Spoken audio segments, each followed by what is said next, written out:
Welcome to SRK mech solution channel. Dear students, இப்போ நம்ம அடுத்தது பார்க்க போகிறது ஸ்ப்ரிங்கில் கொஞ்சம் காம்ப்ளிகேட்டடான ப்ராப்ளம் ரெண்டு இருக்குது. ஸோ அந்த ரெண்டு ப்ராப்ளத்தை நம்ம இப்போ பார்க்க போகிறோம். A truck weighing 30 kN and moving at 5 km/h has to be brought to rest by buffer. Find how many springs each of 18 coils will be required to store the energy of motion during compression of 200 mm. The spring is made out of 25 mm diameter steel rod coiled to a mean diameter of 240 mm. Take C equal to 0.84 into 10 per Newton per mm squared. So இதான் data கொடுத்துருக்காங்க. So இந்த ப்ராப்ளத்தை எப்படி நம்ம solve பண்ணுறது நம்ம பார்ப்போம்.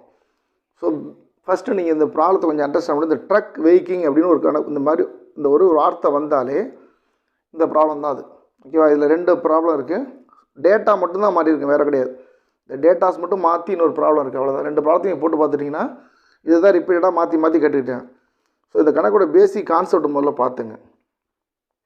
இது இன்ஜின், இது இன்ஜின். ஸோ இந்த இன்ஜினோட ஸ்பீடு எவ்வளோ போகுது அப்படின்னா, இன்ஜினோட ஸ்பீடு 5 km/h. 5 km/h. ஓகேவா? இன்ஜினோட ஸ்பீடு 5 km/h. 5 km வேகத்தில் அந்த இன்ஜின் போகுது. ஸோ இதுக்கு பின்னாடி தான் ட்ரக், இதை தான் பிடிச்சது இழுத்துக்கிட்டு போகுது. ஸோ இன்ஜினுக்கு மட்டும்தான் பிரேக் இருக்குது, இதுக்கு பிரேக் கிடையாது. அப்போ என்ன பண்ணி, இதுக்கு ரெண்டுக்கு நடுவில் ஸ்ப்ரிங் வச்சுருக்காங்க. இது ரெண்டுக்கு நடுவில் ஸ்ப்ரிங்ஸ் வச்சுருப்பாங்க. எத்தனை ஸ்ப்ரிங்கு அதை தான் கண்டுபிடிக்க போகிறீங்க. ஸோ இன்ஜின் 5 km/h போகுது. ஸோ இந்த ட்ரக்கோட வெயிட் எவ்வளவு? இதோட வெயிட்டு தான் 30 kN. ஸோ இதை டோ பண்ணி இழுத்துக்கிட்டு வேகமாக போயிட்டே இருக்குது. இன்ஜின் சடனாக பிரேக் அடிச்சிட்டாங்க அப்படின்னு என்ன பண்ணோம், இதுக்கு பிரேக் கிடையாது. ஸோ இந்த டிஸ்க்கு தனியாக பிரேக் கிடையாது. நீங்கள் டிராக்டர்லாம் பார்த்துருப்பீங்க, கரும்பு ஏற்றிட்டு போகிற டிராக்டர்லாம் பாருங்கள், டிராக்டருக்கு மட்டும்தான் இப்போ பிரேக் இருக்கும், பின்னாடி உள்ள டிப்பருக்கு இருக்காது. ஓகேவா? அதே மாதிரி தான், இதே சேம் பிரின்சிபல் தான். ஸோ இது என்ன பண்ணும், நேராக இது பிரேக் அடிச்சோன்னா இது நேராக போய் என்ன பண்ணும், அது மேலே மோத முயற்சி பண்ணும், இன்ஜின் மேலே. அப்போ என்ன பண்ணும், இந்த எனர்ஜியெல்லாம் இந்த ஸ்ப்ரிங் என்ன பண்ணும், சேவ் பண்ணி சுருங்கி நிற்கும். இதுதான் கணக்கு. இந்த ஸ்ப்ரிங் எவ்வளோ செஞ்சுருக்காங்க, 25 mm டயமீட்டர் ஆஃப் ஸ்டீல் ராடில் செஞ்சுருக்காங்க. Coil to mean diameter 240 mm செஞ்சுருக்காங்க. அதோட ரிஜிடிட்டி மாடுலஸ் கொடுத்துருக்காங்க. எவ்வளோ எம்எம் சுருங்குது, 200 mm சுருங்குது. இந்த ஸ்ப்ரிங்கால் 200 mm சுருங்க முடியும் அப்படின்னு கொடுத்துருக்காங்க. இதுதான் கணக்கு. அப்போ எத்தனை ஸ்ப்ரிங் வேணும், ஹவு மெனி ஸ்ப்ரிங், எத்தனை ஸ்ப்ரிங் வேணும்னு கேட்டாங்க. இதுதான் கணக்கு. ரொம்ப ஈஸியான ப்ராப்ளம், புரிஞ்சுக்கணும், இதான் விஷயம். ஸோ இன்ஜினை பிரேக் பண்ணிட்டாங்கன்னா இன்ஜினுக்கு நிடும். ஸோ பின்னாடி வர டிப்பர், அதாவது இந்த ட்ரெயிலர் என்ன பண்ணும், இது மேலே வந்து மோத பார்க்க, ஏன்னா இதுக்கு பிரேக் இல்லை. அப்போ இந்த எனர்ஜியை ஃபுல்லாக இது நிற்கணும் அப்படின்னா இதோட கைனட்டிக் எனர்ஜி, இது வந்து இயக்கத்தில் இருக்குது. இப்போ கைனட்டிக் எனர்ஜி, இந்த கைனட்டிக் எனர்ஜி எல்லாமே எதில் சேவ் ஆகணும், இந்த ஸ்ப்ரிங்கில் வந்து சேவ் ஆகணும். ஸ்ப்ரிங்கில் போய் இப்படி மோதி நிற்கணும். கிளியர்? இது போய் இப்படி மோதி நிற்கிறதுனால இந்த எனர்ஜியை ஃபுல்லாக இது வாங்கிக்கும். ரைட், இதுதான் இருக்க ப்ராப்ளம். இது சிம்பிளாக எக்ஸ்பிளைன் பண்ணியிருக்கேன். ஸோ இப்போ கணக்கு போடும். ஸோ கணக்கில் என்ன கொடுத்துறாங்க, வெயிட் ஆஃப் தி ட்ரக்கு எவ்வளோ கொடுத்துறாங்க, 30 kN கொடுத்துறாங்க. கிலோமீட்டரில் போடக்கூடாது. So Newton, 30,000 Newton. Moving at 5 km/h. அது வெலாசிட்டி 5 km/h கொடுத்துறாங்க. கிலோமீட்டரில் ப்ராப்ளம் போடக்கூடாது. ஸோ அதனால் மீட்டரை மாற்றிக்கிறேன். 5000 மில்லிமீட்டர், கிலோமீட்டரை மீட்டரை மாற்றிக்கிட்டேன். ஹவரில் இருக்குது, செகண்டில் மாற்றிக்கிறேன். செகண்ட்ஸில் ஸோ 5000 டிவைட் பை 3600. நீங்கள் வந்து இப்போ கால்குலேட்டர் போட்டிங்கன்னா 1.389 வரும். 1.389 மீட்டர்/செகண்ட். வெலாசிட்டியை மீட்டர்/செகண்டில் நான் கன்வெர்ட் பண்ணிக்கிட்டேன். ரைட், இது ரெண்டும் எதுக்கு, இந்த ரெண்டு டேட்டா வெலாசிட்டியும் இந்த வெயிட்டும் தெரிஞ்சால் இந்த ட்ரக்கோட கைனட்டிக் எனர்ஜி கண்டுபிடிச்சலாம். நீங்கள் கண்டுபிடிச்சிடலாம். இது தனி. இதுக்கு இல்லாமல் வேறு என்ன டேட்டா கொடுத்துறாங்க, ஃபைண்டு ஹவு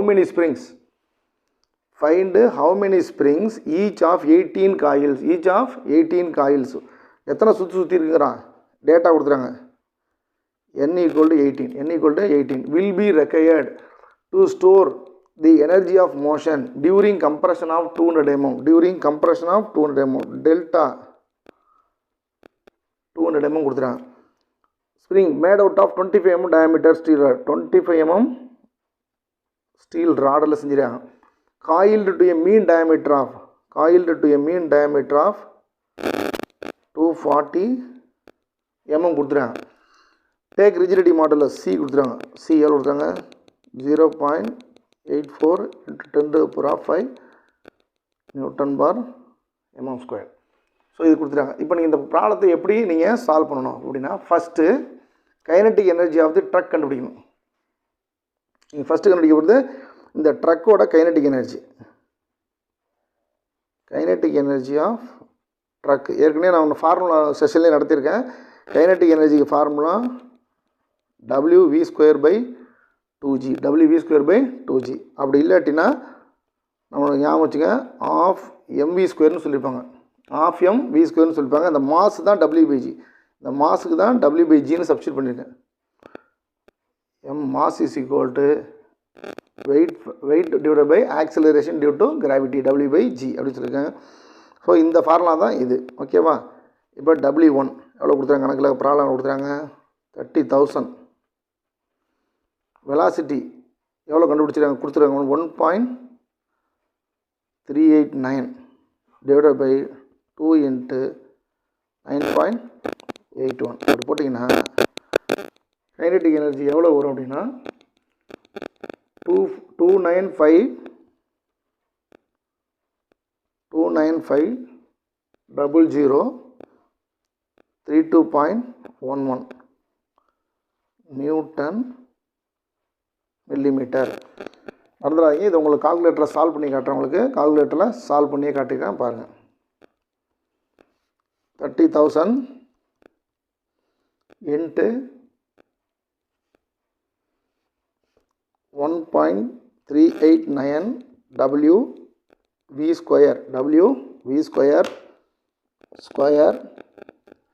divided by 2 × 9.81. 2950.032 வருது. 2950.032 வருது. பாயிண்ட் இங்கே வருது. நான் என்ன பண்ணியிருக்கேன், 1000ஆல் மல்டி, இது வந்து எதில் வரும் அப்படின்னா நியூட்டன் மீட்டர் வரும். எதில் வரும்? இதோட யூனிட்டு நியூட்டன் மீட்டரில் வரும். மறந்துடாமல் 1000ஆல் மல்டிப்ளை பண்ணிக்கணும்.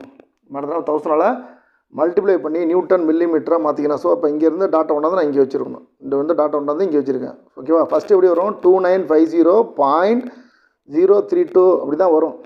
நான் 1000ஆல் மல்டிப்ளை பண்ணி நியூட்டன் மில்லிமீட்டரில் மாற்றிருக்கேன். இது நியூட்டன் மீட்டரில் வரும். இந்த WV²/2g போட்டிங்கன்னா அதில் யூனிட்டு நியூட்டன் மீட்டரில் வரும். ஏன் நியூட்டன் மீட்டரில் வருதுங்கிறதும் சொல்கிறேன். வெலாசிட்டி மீட்டர்/செகண்டில் இருக்குது. வெலாசிட்டி இதில் இருக்குது, மீட்டர்/செகண்டில் இருக்குது. அதனால் எனர்ஜி நியூட்டன் மீட்டரில் வரும். மறந்துடாமல் 1000ஆல் மல்டிப்ளை பண்ணி நியூட்டன் மில்லிமீட்டராக மாற்றிங்க. இது kinetic energy truck equation number 1. இவ்வளவு எனர்ஜியை நீங்கள் எதில் கொண்டு சேவ் பண்ண போகிறீங்க? இவ்வளவு எனர்ஜியுமே இந்த எனர்ஜியை ஃபுல்லாக இதில் கொண்டு சேவ் பண்ண போகிறீங்க, ஸ்ப்ரிங்கில் கொண்டு சேவ் பண்ண போகிறீங்க. இந்த ஸ்ப்ரிங் என்ன சொல்லியிருக்கு? இதெல்லாம் ஸ்ப்ரிங்கோட டேட்டா. இது எல்லாம் ஸ்ப்ரிங்கோட டேட்டா. இப்போ மேலே கொடுத்தது ரெண்டுமே இதோட டேட்டா, ட்ரக்கோட டேட்டா. இது ரெண்டுமே ட்ரக்கோட டேட்டா. ட்ரக்கோட டேட்டா வச்சு கைனட்டிக் எனர்ஜி முடிச்சிடணும். அதோட வேலை முடிஞ்சிருச்சு. இதை மறந்துடுங்க. இப்போ ஸ்ப்ரிங்குக்கு வாங்க. ஸ்ப்ரிங்கில் என்ன வேணும்? W கிடையாது சார். கணக்கில் W கொடுத்துட்டாங்களே, அது கிடையாது. அது ட்ரக்கோட வெயிட்டு. அதையும் இதையும் மட்டும் கன்ஃபியூஸ் பண்ணக்கூடாது. இது ஸ்ப்ரிங்கோட டேட்டாவை தனியாக வச்சுக்கிட்டு ஸ்ப்ரிங்கு 200 mm சுருங்குன்னு சொல்லியிருக்கான். ஒரு ஸ்ப்ரிங்கு 18 காயில் இந்த ஸ்ப்ரிங்கில் எத்தனை சுற்றிருக்கு? 18 சுற்றிருக்கு. 25 mm டயமீட்டர் ஒயரில் செஞ்சுருக்காங்க. 240 mm அதோட டயமீட்டர், ஸ்ப்ரிங்கோட டயமீட்டர் இருக்குது. இது ஒயர் டயமீட்டர், கம்பியோட டயமீட்டர். இது ஸ்ப்ரிங்கோட டயமீட்டர். இந்த ஸ்ப்ரிங்கு எவ்வளோ சுருங்குதான்? 200 mm சுருங்குது. ஒரு ஸ்ப்ரிங்கு 200 mm சுருங்குதுன்னா அப்போ அதில் எவ்வளோ எனர்ஜி சேவ் ஆகும்? அப்போது ஒரு ஸ்ப்ரிங்கில் எவ்வளோ எனர்ஜி சேவ் ஆகும்னு கண்டுபிடிச்சிட்டிங்கன்னா மொத்த எனர்ஜி இங்கே இருக்குது. இதை ஒரு ஸ்ப்ரிங்கில் எவ்வளோ எனர்ஜி சேவ்னு கண்டுபிடிச்சிட்டு அதை வகுத்துட்டோம்னா எத்தனை ஸ்ப்ரிங்கு நமக்கு தெரிஞ்சிடும். ரொம்ப சிம்பிளான ப்ராப்ளம் தான். ஸோ இதை நம்ம கண்டினியூ பண்ணணும். இப்போ நீங்கள் என்ன பண்ணுறீங்க? உங்களுக்கு நீங்களே கேள்வி கேட்கணும். உங்கள் மனசுக்குள்ளே ஒரு கேள்வி கேட்கணும். என்ன கேட்கணும்? Delta if delta equal to 200 mm, 200 mm இந்த ஸ்ப்ரிங் சுருங்குது அப்படின்னா லோடு எவ்வளவு? நீங்களாம் ஒரு கேள்வி கேட்குறீங்க மனசுக்குள்ளே. ஸ்ப்ரிங்கில் 200 mm சுருங்குன்னு தான் சொல்லியிருக்காங்க. அப்படின்னா லோடு எவ்வளவு அப்படின்னு உங்கள் மனசுக்குள்ளே நீங்கள் கொஸ்டின் பண்ணி பார்க்கணும். இப்போ டெல்டாலேருந்து W கண்டுபிடிக்கணும். ஸோ டெல்டாவோட ஃபார்முலா உங்களுக்கு தெரியும். Delta is equal to 64 W R cubed n by CD power 4. CD power 4. இப்போ டெல்டா தெரியும், C தெரியும், டயமீட்டர் தெரியும், 64 தெரியும், W மட்டும் தான் தெரியாது. R தெரியும். Rங்கிறது மீன் ரேடியஸ். டயமீட்டர் 240னா ரேடியஸ் 120 mm. Radius 120 mm. அப்போ n தெரியும், R எல்லாம் தெரியும். அன்னோன் வேல்யூ W மட்டும் தான். ஸோ இப்போ W மட்டும் நம்ம எழுதுகிறோம். இந்த ஈக்குவேஷன் W கொண்டு வந்து இந்த W என்ன இந்த CD பவர் 4 மேலே போயிடும். டெல்டா CD பவர் 4 மேலே போயிடும் divided by 64 R cubed n. இது கீழே வந்துடும். இப்போ அப்படியே சப்ஸ்டிட் பண்ண போகிறோம். டெல்டா எவ்வளவு 200, C எவ்வளவு 0.84 into 10 to the power of 5. Diameter எவ்வளவு 25 பவர் 4 டிவைடட் பை 64 R 120. எத்தனை சுற்று n 18 சுற்று. ஸோ அப்போ அதோட ஆன்சர் W எவ்வளோ வரும், W எவ்வளோ வரும் நான் கால்குலேட்டரில் சைடில் போட்டுக்கிறேன். So 200 into 0.84 exponent 5 into 25 power 4 divided by bracket 64 into 120 cube into 18 bracket close பண்ணி equal to 3296.65 Newton. 3296.65 Newton load தேவைப்படும். இதில் என்ன பேசிக்காக என்ன சொல்கிறாங்கன்னா, இந்த ஸ்ப்ரிங் இருக்குது பார்த்தீங்களா, இந்தமாரி ஸ்பெசிஃபிகேஷன் உள்ள spring N18 D25 capital D 240 உள்ள ஸ்ப்ரிங்கு 200 mm சுருங்கணும்னா அந்த ஸ்ப்ரிங்குக்கு எவ்வளோ லோடு தேவை, 3296.65 நியூட்டன் லோடு தேவை. இந்த ஸ்ப்ரிங்கு 200 mm சுருங்கணும்னா அதுக்கு தேவையான லோடு 3296.65 நியூட்டன். இப்போ அடுத்த கொஸ்டின் நீங்கள் உங்களுக்குள்ளே கேட்டுக்கணும். என்ன கேட்கணும் அப்படின்னா,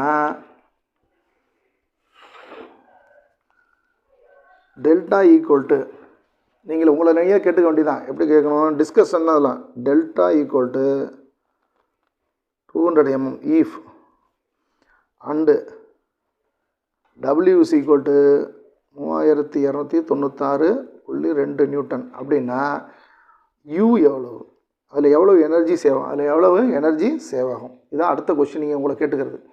அதில் என்ன formula, strain energy U is equal to W/2 into delta 3296.2 divided by 2 into delta 200.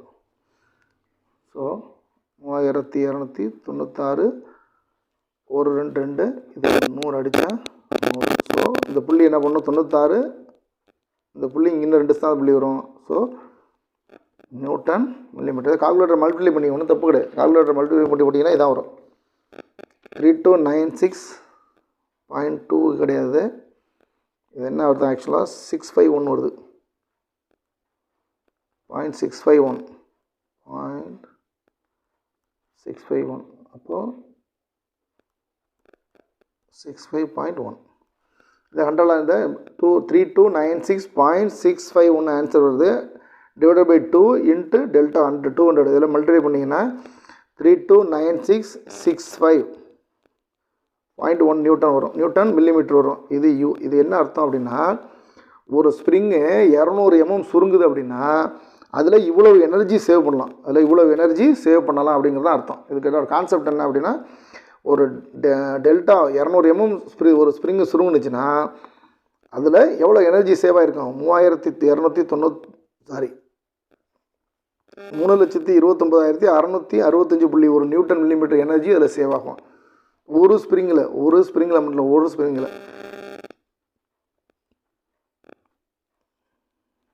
Energy stored in one spring, ஒரு ஸ்ப்ரிங்கில். அப்போ எத்தனை நம்பர் ஆஃப் ஸ்ப்ரிங் தேவை, எத்தனை தேவை, number of spring is equal to kinetic energy of truck divided by energy stored in one spring. Energy stored in one spring. So kinetic energy எவ்வளோன்னு பார்ப்போம். இங்கே இருக்குது 29500 2950032 2950032.11 டிவைடட் பை கைனட்டிக் சிங்கிள் ஒரு ஸ்ப்ரிங்கில் எவ்வளோ energy store ஆகுது 329665.1. அப்போ எவ்வளோ உங்களுக்கு ஸ்ப்ரிங்கு தேவை, எத்தனை ஸ்ப்ரிங்கு தேவைன்னு கண்டுபிடிப்போம். இதை வகுத்தணும் 2950032.11 டிவைடட் பை 32966.5.1 8.94 ஸ்ப்ரிங் 8.94 ஸ்ப்ரிங் தேவைப்படுது. அப்படின்னா என்ன அர்த்தம், 8 ஸ்ப்ரிங்கு 9 ஸ்ப்ரிங்கு நெருக்கமாக 9. அப்போ சே 9 ஸ்ப்ரிங். இதுதான் ஆன்சர். இதுதான் ஆன்சர். 9 ஸ்ப்ரிங் தேவைப்படும். எத்தனை ஸ்ப்ரிங் தேவைப்படும்னா 9 ஸ்ப்ரிங் தேவைப்படும். இதை நான் திரும்ப ஒரு தடவை ரீகால் பண்ணிடுறேன், நல்லா பார்த்துங்க. ரொம்ப சிம்பிளான ப்ராப்ளம் தான். பாருங்கள், இது இன்ஜினு, இது ட்ரக்கு. ட்ரக்கோட வெயிட்டு 30 கிலோநியூட்டன், ட்ரக்கோட வேகம் 5 km/h. அப்போ கிலோநியூட்டனை நியூட்டனாக மாற்றிக்கணும். km/h மீட்டர் பர் செகண்டாக மாற்றுறதுக்கு மீட்டராக மாற்றுறது 1000 பெருக்கியிருக்கேன். ஹவரை செகண்டாக மாற்ற 3600 வகுத்துருக்கேன். எனக்கு மீட்டர் பர் செகண்டில் வந்துட்டு. இது ரெண்டும் எதோட டேட்டா, ட்ரக்கோட டேட்டா. இதை வச்சுக்கிட்டு நீங்கள் என்ன கண்டுபிடிக்கணும், ட்ரக்கோட கைனட்டிக் எனர்ஜி மட்டும் தான் கண்டுபிடிக்கணும். ட்ரக்கோட கைனட்டிக் எனர்ஜி மட்டும் கண்டுபிடிச்சிடும். 12v²/2g. இது வேண்டாம், மறந்துடுங்க. 12v²/2g. ஓகேவா. w(v²/2g) 30,000 into velocity divide by 2 into g. இது 9.82ங்கிறது கான்ஸ்டன்ட் தம்பி, கணக்கில் கொடுக்க மாட்டாங்க. ஜியோட வேல்யூ புவி இருப்பு முடுக்கு உங்களுக்கு தெரியும். ஆக்சிலரேஷன் டியூ டு கிராவிட்டி 9.82ங்கிறது கான்ஸ்டன்ட். அது எதில் வரும், நியூட்டன் மீட்டரில் வரும். இதோட வேல்யூ எதில் வரும், நியூட்டன் மீட்டரில் வரும். 1000 மல்டிப்ளை பண்ணி நியூட்டன் மில்லிமீட்டராக மாற்றிக்கணும். அதை மாற்றிருக்கேன். கைனட்டிக் எனர்ஜி ஆகுது ட்ரக்கு. வேலை முடிஞ்சிருச்சு. அடுத்தது இது ஸ்ப்ரிங் ஆகுதுன டேட்டா. ஸ்ப்ரிங்கோட டேட்டா 200 mm சுருங்கணுன்னா என்ன டபிள்யூ, அது முதல் கேள்வி. ரெண்டாவது கேள்வி, 200 mm சுருங்குனா அதில் எவ்வளோ எனர்ஜி சேவ் ஆகும் ஒரு ஸ்ப்ரிங்கில், அது ரெண்டாவது கொஸ்டின். அப்போ ஒரு ஸ்ப்ரிங்கில் இவ்வளோ எனர்ஜி சேவ் பண்ண முடியும் நீ கண்டுபிடிச்சிட்டிங்கன்னா எத்தனை ஸ்ப்ரிங்கு வேணும், number of spring is equal to kinetic energy of truck divide by energy stored in one spring. அதை போட்டிங்கன்னா உங்களுக்கு ஃப்ராக்ஷனில் வரும். அதை ரவுண்ட் நம்பராக மாற்றிட்டிங்கன்னா இந்த ப்ராப்ளம் ஓவர். சரி, கிளியர். ரொம்ப ரொம்ப முக்கியமான கணக்கு, அடிக்கடி கேட்குற கணக்கு. ட்ரக்கு கணக்கு கேட்பாங்க. அப்படின்னா ட்ரக்குனால இதே ப்ராப்ளம் தான். இதில் இன்னொரு கணக்கு இருக்குது, நம்பர் வேல்யூ மாறி இருக்கும். அதை நீங்கள் சால்வ் பண்ணி பார்த்துங்க. ஓகேவா. தேங்க்யூ. அடுத்த ப்ராப்ளத்தில் பார்ப்போம்.